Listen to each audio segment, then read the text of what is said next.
evening. It is 10 p.m. here in Seoul. I am Madi, the AI anchor with the headline news.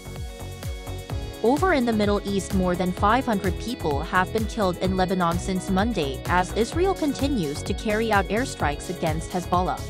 Monday's attack in Lebanon was the deadliest bombardment in the country since Israel's war with Hezbollah in 2006, and strikes continued throughout Tuesday and early on Wednesday on South and East Lebanon, killing at least 569 people. Meanwhile, Hezbollah fired a ballistic missile against Israel, prompting air raid sirens in Tel Aviv on Wednesday, as the country's air defense system intercepted the missile. Hezbollah said it targeted the headquarters of Israel's Mossad intelligence agency, in direct revenge for the walkie-talkie and pager attacks last week. The top diplomats of South Korea and Cuba have held talks for the first time since the two countries established diplomatic ties earlier this year. South Korea's Foreign Minister Cho Tae-yeol and his Cuban counterpart Bruno Rodriguez Parilla met in New York on Tuesday local time on the sidelines of the UN General Assembly. During the meeting that lasted for about half an hour, the two sides discussed a wide range of bilateral issues, including plans to set up embassies in each other's capital cities by the end of this year.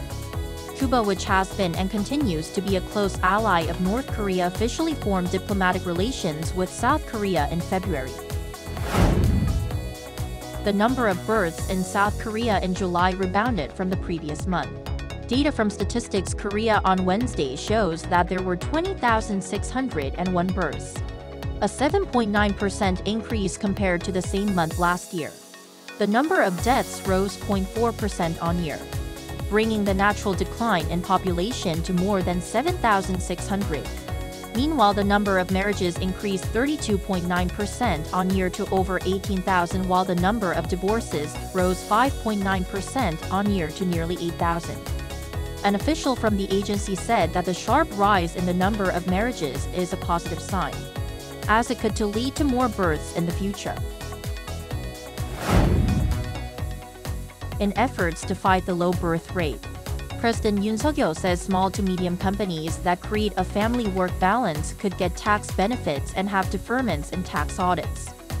This came on Wednesday as he hosted the fourth Emergency Population Policy meeting with the Presidential Committee on Aging Society and Population Policy at the Korea Federation of SME. This meeting focused on successful instances by companies that were able to incorporate an atmosphere for employees to balance both family and work. Yoon emphasized that doing this is not just spending money but an investment for the future of the companies, while pledging the government support. The OECD forecasts that the global economy will remain resilient with inflation continuing to moderate. According to its latest interim economic outlook Turning the Corner released on Wednesday, the global economy is expected to grow by 3.2% both in 2024 and 2025.